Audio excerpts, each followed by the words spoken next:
Hello friends, welcome back to this channel. लक्ष्य तक आपके साथ स्वागत है आप सभी का अपने चैनल में।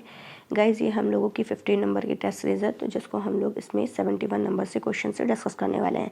लास्ट सीरीज़ में हम लोग 70 क्वेश्चन तक डिस्कस कर लिए थे। इसके 2 लेक्चर प्रोवाइड करा दिए गए हैं और मतलब इस सीरीज़ के इसमें टोटल 150 क्वेश्चन है, जिसको हम लोग 3-4 पार्ट में डिस्कस करने वाले हैं और ये आपका हिस्ट्री से रिलेटेड क्वेश्चन है।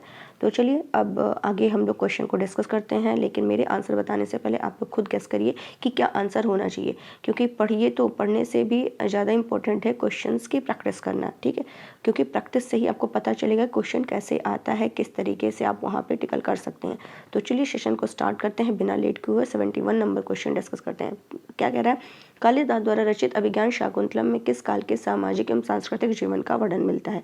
तो किस काल का? गुप्त काल का। तो यहाँ से आपके 2 क्वेश्चन मिलते हैं। पहला तो ये क्वेश्चन का आंसर बता रहा है कि कालिदास द्वारा जो रचित ग्रंथ है अभिज्ञान शाकुंतलम, इसमें गुप्त काल के सामाजिक और सांस्कृतिक जीवन का वर्णन मिलता है। दूसरा क्वेश्चन क्या है कि पहला यहाँ बता दिया कि कालिदास के द्वारा कौन सा ये अभिज्ञान शाकुंतलम किसके द्वारा रचित है? तो कालिदास के द्वारा रचित है। नेक्स्ट क्वेश्चन चलते हैं। संगम साहित्य की रचना मूल रूप से किस भाषा में हुई है? तो किस भाषा में हुई है? तमिल, ब्राह्मी, प्राकृत, कन्नड़, किस में हुई है? तो संगम साहित्य का जो हुआ है ये तमिल है। संगम साहित्य प्राचीनतम तमिल ग्रंथ है। इसमें क्या है, यहाँ पे ये किस में है? ये जो है तमिल है। तो ये आपको ध्यान रखना है। यहाँ पे क्या किया गया है, जो प्रायद्वीपीय तमिलनाडु के लोगों के लिए सामाजिक, आर्थिक और राजनीतिक जीवन के अध्ययन के लिए संगम साहित्य जो है एकमात्र स्रोत है। तो ये आपको क्लियर हो गया। गाइज, आप लोग क्या करिए, जो भी नए लोग देख रहे हैं उसको तो चैनल को प्लीज़ सब्सक्राइब कर दीजिएगा, और जो देख रहे हो तो लाइक करना बिल्कुल मत भूलिएगा। आप लोग का सपोर्ट चाहिए। इतना अगर मैं मेहनत कर रही हूँ तो आप लोग भी थोड़ा सा सपोर्ट करिए, ताकि मुझे लगे कि जो मैं कर रही हूँ वो सही कर रही हूँ, आपके लिए जो कर रही हूँ। चलिए 73 नंबर का क्वेश्चन कर लेते हैं। अशोक के अभिलेखों में निम्नलिखित प्रायद्वीपीय शासकों में से किसका उल्लेख नहीं मिलता है?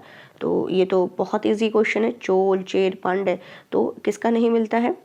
किसका नहीं मिलता है? ये चालुक्य का नहीं मिलता है। ये तीनों का मिलता है, चोल, चेर, पांड्य। चेर आपका, जैसे कि मैं बता दे रही हूँ कि ये जैसे था, ठीक है, ये यहाँ पे, तो यहाँ पे चेर था, चेर, यहाँ पे चोल था और यहाँ पे पांड्य था, पांड्य। तो ये आपको क्लियर हो गया होगा। तो यहाँ पे इसका ये है, और चेर, ये मैंने तीनों आपको अच्छे से मैप के थ्रू बता दिया, आप कभी नहीं भूलेगा क्वेश्चन। अब यहाँ पे क्या करना है, नेक्स्ट क्वेश्चन 74 की सूचियों को वेद तथा वर्णित विषय के आधार पर सुमेलित करना है। मतलब यहाँ पे दिए हैं, चारों वेद दिए हैं, चारों वेद में किसकी कौन सा विषय वर्णित था ये बताना है। तो ऋग्वेद में क्या था? देवताओं की स्तुति थी। ऋग्वेद में क्या था? देवताओं की स्तुति थी। सामवेद जो था ये गायन से संबंधित था, यहाँ पे गायन से संबंधित। और यजुर्वेद जो था कर्मकांड से संबंधित था। और अथर्ववेद व्याधियों के निवारण के लिए, मतलब रोग, जादू टोना, ये सब जो था अथर्ववेद में उल्लेख मिलता है। तो ये आप ध्यान रखिएगा, ये क्वेश्चन बहुत इंपॉर्टेंट है। नेक्स्ट क्वेश्चन 75 उत्तर वैदिक काल में सबसे अधिक प्रचलित मृदभांड कौन सा था? उत्तर वैदिक काल में सबसे अधिक प्रचलित मृदभांड कौन सा था? तो लाल मृदभांड सबसे अधिक प्रचलित जो था वो क्या था? लाल मृदभांड था। उत्तर वैदिक काल के लोग जो थे वो 4 प्रकार के मृदभांडों से परिचित थे। एक तो काला लाल मृदभांड था, दूसरा काली पॉलिशदार मृदभांड था, तीसरा चित्र धूसर मृदभांड था और लाल मृदभांड था। लेकिन यहाँ पे क्वेश्चन पूछा सबसे अधिक प्रचलित, तो इसमें सबसे ज़्यादा जो प्रचलित था वो लाल मृदभांड था। और इसमें देखा जाए जो चित्र धूसर मृदभांड है ये सर्वोपरि वैशिष्ट्य का सूचक है। तो इस तरीके से आपको क्लियर हो गया होगा। नेक्स्ट क्वेश्चन क्या है, उत्तर वैदिक काल के संबंध में निम्न कथनों पर विचार करें। राज्य में राजा का पद आनुवंशिक हो गया। इस काल में राजा एक स्थायी सेना रखता था। किसमें बोल रहा? उत्तर वैदिक काल के बारे में हमें बताना है कि कौन सा स्टेटमेंट यहाँ पर सही है। तो क्या ये कह रहा है कि क्या मतलब राज्य, इस उत्तर वैदिक काल में राज्य में राजा का पद आनुवंशिक होता था? तो ये बिल्कुल सही है। इस काल में राजा एक स्थायी सेना रखता था, तो ये गलत है, स्थायी सेना नहीं रखता था। इस काल में, उत्तर वैदिक काल में स्थायी सेना नहीं होती थी, ठीक है। इसमें क्या होता था, राज्य में राजा का जो पद होता था आनुवंशिक हो गया। यहाँ पे ज्येष्ठ पुत्र को ही उत्तराधिकारी बनाया जाता था, लेकिन राजा कोई स्थायी सेना नहीं रखता था। युद्ध के समय कबीले के जो जवान भर्ती कर लिए जाते थे, तो कोई स्थायी सेना नहीं होता था। नेक्स्ट, प्राचीन भारत में राष्ट्र शब्द का प्रयोग सबसे पहले कहाँ मिलता है? ऋग्वैदिक में, उत्तर वैदिक में, चाणक्य के अर्थशास्त्र में, गुप्त काल में, कहाँ मिलता है? तो ये जो सबसे पहले राष्ट्र शब्द का अर्थ मिलता है ये उत्तर वैदिक में मिलता है। कहाँ मिलता है?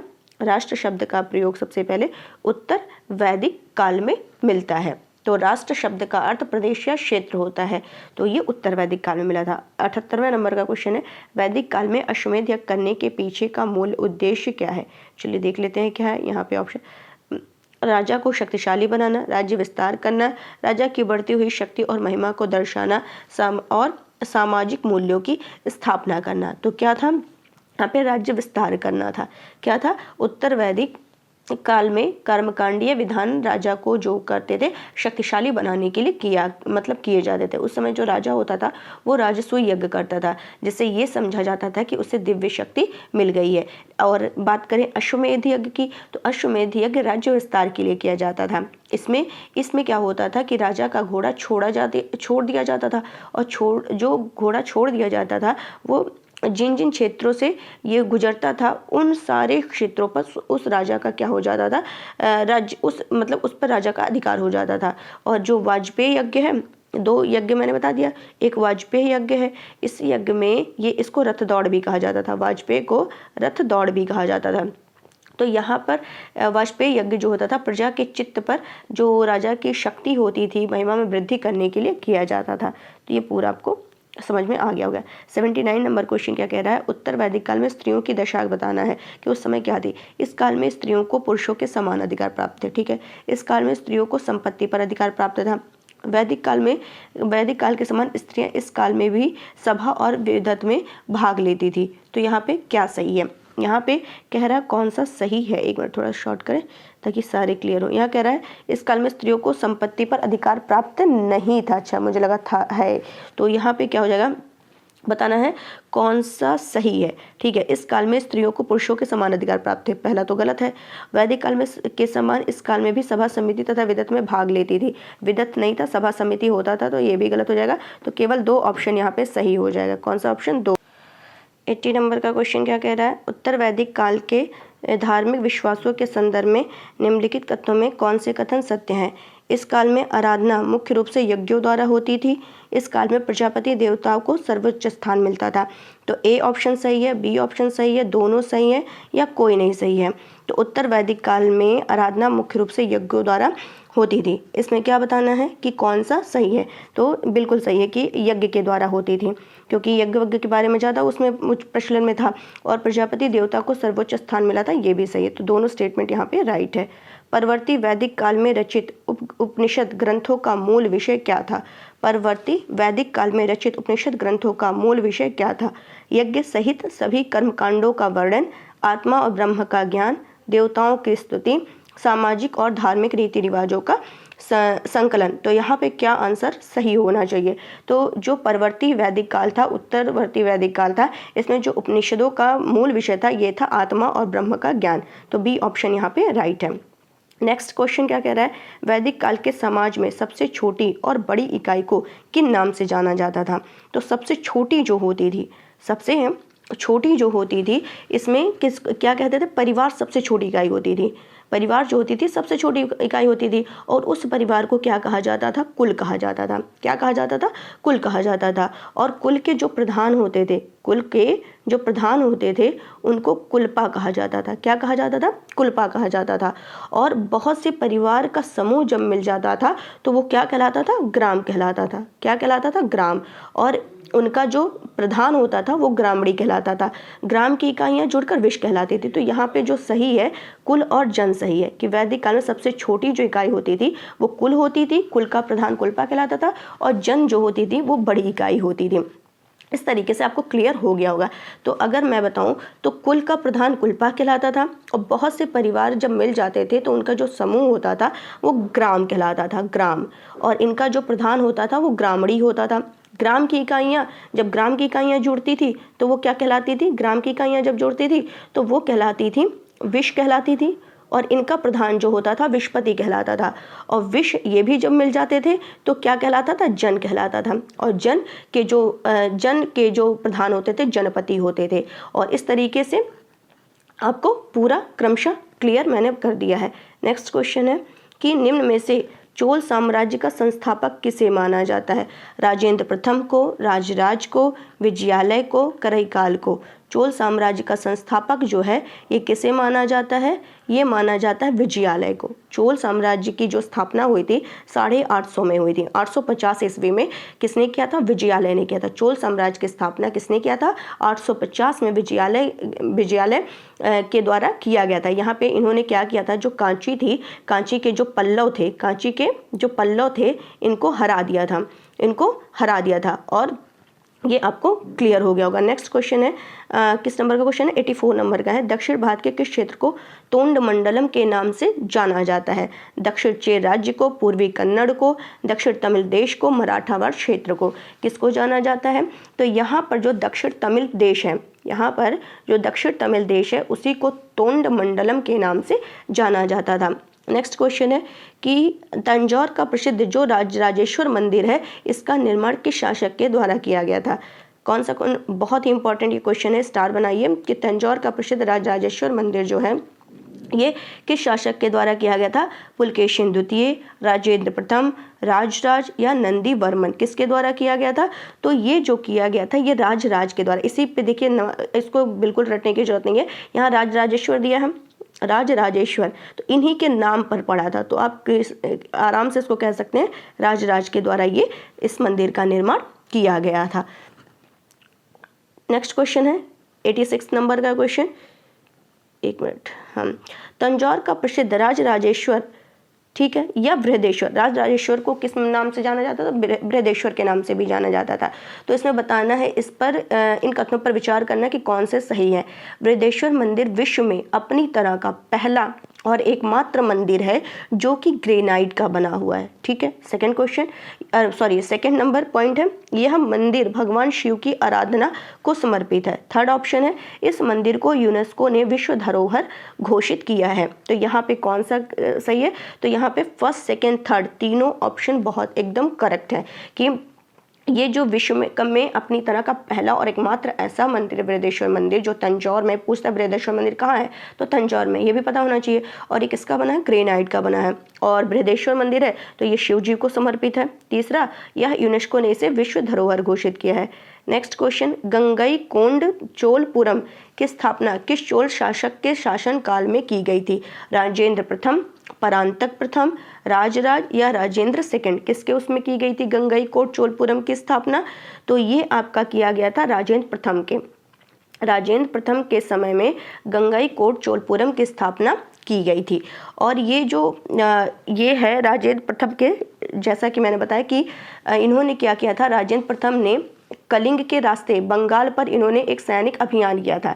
तो इनकी सेना जब गंगा पार कर रही थी तो गंगा पार करते हुए इन्होंने जो स्थानीय राजा थे उनको हराया था इनकी सेना ने, और उसने इस अभियान में क्या किया था, समुद्रगुप्त के मार्ग का अनुसरण किया था और विजय स्मृति के रूप में कावेरी के मुहाने पर एक नई राजधानी बनाई जिसे गंगईकोंड चोलपुरम नाम दिया गया। यानी कि इसका मतलब है गंगा के चोल विजेता। तो ये गंगईकोंड चोलपुरम किसका है? पूछता है कि ये उपाधि किसको दी गई है, तो ये राजेंद्र प्रथम को दी गई है, इसीलिए की गई है।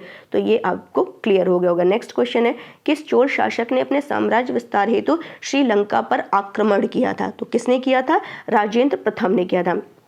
यहाँ पे अगर पूछे कि श्रीलंका पर आक्रमण किसने किया था, तो राजेंद्र प्रथम ने किया था। किसने किया था? राजेंद्र प्रथम ने। नेक्स्ट क्वेश्चन कि कौन दक्षिण भारतीय राजवंश, कौन सा राजवंश गंग देश पर अपना प्रभुत्व स्थापित करना चाहते थे? चोल पांड्य, उत्तरी चालुक्य, पांड्य चेर, चोल चेर? तो राजवंश गंग देश पर अपना स्थापित करना चाहते थे। कौन दक्षिण भारतीय राजवंश पर कौन करना चाह रहा था? तो ये उत्तरी चालुक्य जो थे ये गंग देश पर अपना प्रभुत्व स्थापित करना चाह रहे थे। ये राष्ट्रकूट का जब पतन हो जाता है तो जिस राजवंश ने जन्म लिया, मतलब राष्ट्रकूटों के पतन के बाद उत्तरी चालुक्यों ने क्या किया, जन्म लिया। और उत्तरी चालुक्यों की जो राजधानी थी वो क्या थी? कल्याणी थी। उत्तरी चालुक्यों की राजधानी क्या थी? कल्याणी थी। और इनसे क्या हुआ, चोलों के संघर्ष का जो कारण था वेंगी, वो तुंगभद्र दोआब और उत्तर पश्चिम कर्नाटक, जिसे उत्तर पश्चिम कर्नाटक, ये गंग देश जो है ये उत्तर पश्चिम कर्नाटक को, जो इस समय उत्तर पश्चिम कर्नाटक है उस समय गंग देश को कहा जाता था। तो यहाँ पर अपना मतलब प्रभुत्व स्थापित कर लेता है। और फिर ये इसीलिए कह रहा है कि कौन करना चाहते थे, उत्तरी चालुक्य करना चाहते थे। नेक्स्ट है, चोलकालीन प्रशासन में अग्रहार किससे संदर्भित है? चोलकालीन प्रशासन में अग्रहार किससे संदर्भित है? तो ये किसमें है? लगान मुक्त भूमि में रहने वाले, एक मिनट, लगान मुक्त भूमि में रहने वाले ब्राह्मण। अग्रहार किससे संबंधित है? लगान मुक्त भूमि में रहने वाले ब्राह्मणों से ये संबंधित है। नेक्स्ट है, चोल प्रशासन की प्रमुख विशेषता क्या थी? बहुत ही इंपॉर्टेंट क्वेश्चन है, कई बार ये क्वेश्चन रिपीट हुआ है, तो इसको स्टार बना लीजिए। चोल प्रशासन की जो सबसे प्रमुख विशेषता थी वो थी ग्राम प्रशासन की स्वायत्तता थी। क्या थी? ग्राम प्रशासन की स्वायत्तता। इस काल में क्या होता था? स्वायत्त शासन जो था पूर्णतः गाँव से ही क्रियान्वित किया जाता था। 92 नंबर का क्वेश्चन है, ये मैच करना है कौन सा किससे रिलेट है। कैलाशनाथ मंदिर, कैलाशनाथ मंदिर जो है ये किससे हो जाएगा? कांचीपुरम। कैलाशनाथ मंदिर कांचीपुरम। होयसलेश्वर मंदिर हलेबीड।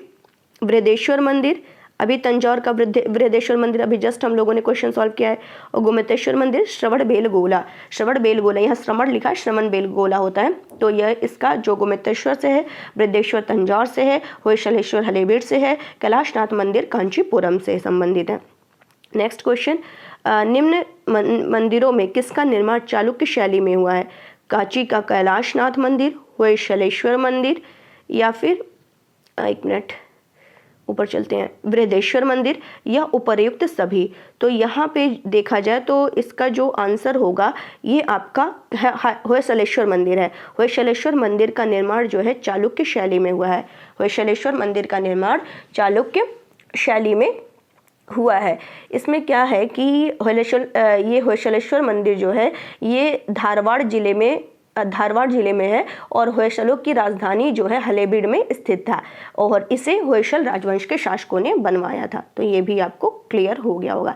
नेक्स्ट क्वेश्चन है, विश्व की श्रेष्ठतम प्रतिमा रचनाओं में से एक मानी जाने वाली नटराज की मूर्ति का निर्माण किस राजवंश के शासनकाल में हुआ था? तो ये भी बहुत ही इंपॉर्टेंट क्वेश्चन है और कहा भी जाता है कि नटराज कान से चोल की नटराज मूर्ति, ठीक है, तो ये किसका है? चोल का है।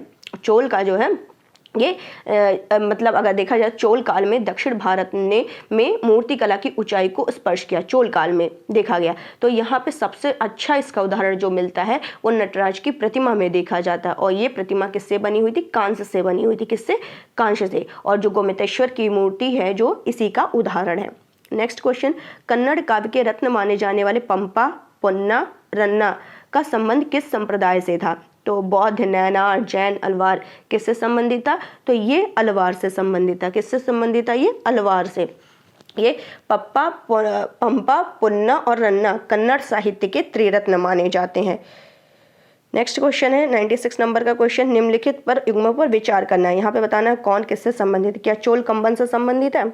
क्या चोल कंबन से संबंधित है? ठीक है। चालुक्य ननैया से संबंधित है, राष्ट्रकूट, पंपा और नुन्ना से संबंधित। तो यहाँ पे गाइस तीनों ऑप्शन एकदम करेक्टली मैच किया हुआ है कि चोल जो थे, चोल ये कंबन से संबंधित है, चालुक्य ननैया से संबंधित, राष्ट्रकूट, पंपा और पुन्ना से संबंधित है। नेक्स्ट क्वेश्चन, प्रायद्वीपीय भारत में गोपुरम शासकों की स्थापत्य कला की विशेषता बतानी है। तो गोपुरम शासकों की स्थापत्य कला, प्रायद्वीपीय भारत में गोपुरम शासकों की स्थापत्य कला की विशेषता क्या है?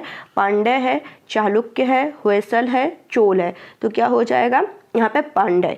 पांड्य जो थे, ये गोपुरम जो था ये पांड्य शासकों के स्थापत्य कला की क्या है? विशेषता। इसमें होता क्या था? मंदिर छोटे छोटे बनाए जाते थे और उनके चारों ओर अनेक प्राचीर बना दिए जाते थे, ठीक है। तो ये जो प्राचीर होते थे इनका जो प्रवेश द्वार होता था उसी को गोपुरम कहा जाता है। किसकी देन है? ये आपका पांड्य की शासकों की देन है। तंजौर का बृहदेश्वर मंदिर किस देवता को समर्पित है? तो नाम से ही पता चल रहा है कि तंजौर का जो बृहदेश्वर मंदिर है वो किससे संबंधित है? ये शिव से संबंधित है। किससे संबंधित है? शिव और विष्णु को समर्पित है। लेकिन ये जो मतलब चोल राजा जो राजराज प्रथम ने तंजौर में बृहदेश्वर मंदिर बनवाया था ये शिव को समर्पित है। नेक्स्ट क्वेश्चन है 99 मध्यकालीन भारत में समाज में कलान शब्द किससे संदर्भित करता है? मराठा कुल को, राजपूत कुल को, सोलंकी कुल को या उपर्युक्त में से किसी को नहीं। तो यहाँ पे जो कलान शब्द है यहाँ पे जो कलान शब्द है ये किसको, राजपूत कुल को, राजपूत कुल की एक नई जाति थी उसको ये बताता है, जो खुद को महाभारत में सूर्यवंशी और चंद्रवंशी क्षत्रियों से जोड़ते थे। तो कलान किससे संबंधित, राजपूत से। 100 नंबर का क्वेश्चन क्या है यहाँ पे, मतलब मैच करना है कि कौन सा सही दिया गया। क्या हरिषेण का बृहद कथा कोश है, तो ठीक है। और भास्कर द्वितीय का लीलावती, ठीक है। गौतम का न्याय, तो ये तीनों एकदम करेक्टली मैच है। हरिषेण का बृहद कथा कोश, भास्कर द्वितीय का लीलावती, गौतम का न्याय। तो इस हिसाब से यहाँ का जो है ये डी ऑप्शन राइट है। नेक्स्ट 101, पूर्व मध्य काल में रचित लीलावती नामक पुस्तक का संबंध किस क्षेत्र से था। तो किस क्षेत्र से संबंधित था, गणित, खगोल, सामाजिक विधान या गणित और खगोल शास्त्र। तो ये जो गणित और खगोल शास्त्र है इसी से ये संबंधित था लीलावती का। तो ये भी आपको क्लियर हो गया होगा। लीलावती जो है और ये भारतीय गणितज्ञ भास्कर द्वितीय के द्वारा ये किया गया था। नेक्स्ट क्वेश्चन है, चतुर्दान निम्न में से किस सिद्धांत से संबंधित है। चतुर्दान जो है ये किससे संबंधित है, जैन सिद्धांत से संबंधित है। चतुर्दान एक जैन सिद्धांत से संबंधित है। नेक्स्ट क्वेश्चन है, लिंगायत आंदोलन के संबंध में बताना है कौन सा सही है। इसके संस्थापक बासव और चन्नबासव थे। ये शिव के उपासक थे। इन्होंने जाति प्रथा का प्रबल विरोध किया था। तो यहाँ पे गाइस तीनों ऑप्शन एकदम करेक्टली मैच्ड हैं कि इसके संस्थापक लिंगायत आंदोलन के बासव और चन्नबासव थे और ये शिव के उपासक थे और इन्होंने जाति प्रबल का प्रथा का प्रबल विरोध किया था। शाहनामा के लेखक कौन है, फिरदौसी। शाहनामा के लेखक कौन है, फिरदौसी, जो कि फारसी भाषा में लिखी गई है। तो ये भी आपको क्लियर हो गया होगा। नेक्स्ट है, कूट मिलाना है। महमूद गजनी ने भारत पर 17 बार आक्रमण किया, ठीक है, बिल्कुल सही है। वह भारत में स्थायी मुस्लिम शासन स्थापित करना चाहता था, क्या ये सही है। क्या वह स्थायी मुस्लिम शासन स्थापित करना चाहता था, तो बिल्कुल नहीं, वो केवल लूटपाट के लिए ऐसा करता था। तो पहला सही है, दूसरा गलत है, यानी कि सी ऑप्शन राइट है। वह हिंद ये कहाँ पर था, पेशावर के निकट था। इसकी लड़ाई किस किसके बीच लड़ी गई है, ये किसके किसके बीच लड़ी गई है, महमूद और आनंद पाल के बीच लड़ी गई है। जयपाल का जो पुत्र था आनंद पाल और महमूद के बीच ये पेशावर के निकट जो वह हिंद है, यहाँ पर 1008 से 9 में निर्णायक युद्ध लड़ा गया था और इस युद्ध में पंजाब की खोखर जनजाति ने आनंद पाल का क्या किया था, साथ दिया था। नेक्स्ट है, महमूद गजनी ने 1025 में सोमनाथ मंदिर पर आक्रमण के समय, उस समय जब आक्रमण किया महमूद गजनी ने सोमनाथ मंदिर पर 1025 में, उस समय गुजरात का शासक था कौन, वो कौन था, वो था भीम था। कौन था, भीम। तो उस समय कौन था, भीम था। नेक्स्ट क्वेश्चन है, यहाँ पे ये करना, मैच करना है कि शासक और उनसे संबंधित राज्य। गहड़वाल का संबंध किससे है, क्या मतलब कन्नौज से, चौहान का अजमेर से, परमार का मालवा से। तो यहाँ पे डी ऑप्शन राइट है, तीनों स्टेटमेंट सही है। गहड़वाल का संबंध कन्नौज से है, चौहान का अजमेर से है, परमार का मालवा से है। नागर शैली के बारे में बताना है कौन सा सही है। इस शैली में मुख्य कक्ष वर्गाकार होते थे, गर्भगृह में गुंबदनुमा छत प्रमुख विशेषता थी इसकी। तो क्या ये सही है, ठीक है। खजुराहो और भुवनेश्वर के मंदिर इसी शैली में बने हुए हैं, तो ये दोनों सही है, दोनों स्टेटमेंट यहाँ पे सही है। नेक्स्ट क्वेश्चन चलते हैं हम, कूट मिलाना है। खजुराहो का कौन सा मंदिर फेमस है, कहते हैं खजुराहो का कौन सा है, तो खजुराहो का जो है ये आपका लिंगराज मंदिर, ठीक है। कंदरिया का महादेव मंदिर, कोणार्क का सूर्य मंदिर, उड़ीसा का पार्श्वनाथ मंदिर। तो इस तरीके से ये आपका सही हो जाएगा। कंदरिया का महादेव, उड़ीसा का लिंगराज, एक मिनट थोड़ा सा यहाँ पे गड़बड़ हो गया, एक मिनट।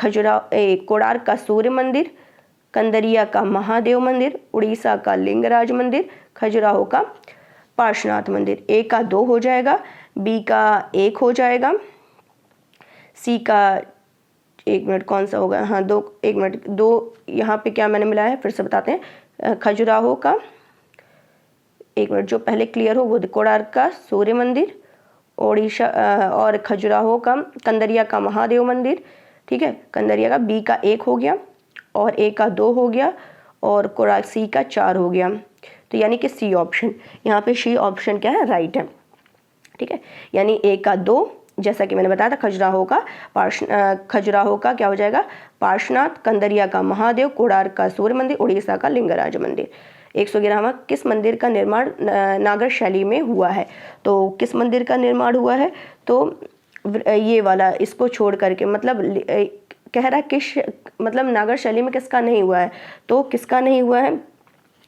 बृहदेश्वर मंदिर। बृहदेश्वर मंदिर जो है ये नागर शैली में नहीं हुआ है, ये द्रविड़ शैली में हुआ है। बाकी जो लिंगराज उड़ीसा है, पार्श्वनाथ खजुराहो है, सूर्य मंदिर कोणार्क के सारे नागर शैली में बने हुए हैं। पूर्व मध्य क्षेत्र में उत्तर भारत के मंदिरों के संदर्भ में निम्नलिखित कथनों पर विचार कीजिए। यह सामाजिक और सांस्कृतिक जीवन के केंद्र थे। इन मंदिरों के पास अकूत धन संपत्ति होती थी। तो यहाँ पे कौन सा सही है? दोनों स्टेटमेंट यहाँ पे राइट है। 113 नंबर क्वेश्चन, माउंट आबू का प्रसिद्ध जैन मंदिर का निर्माण किसने करवाया था?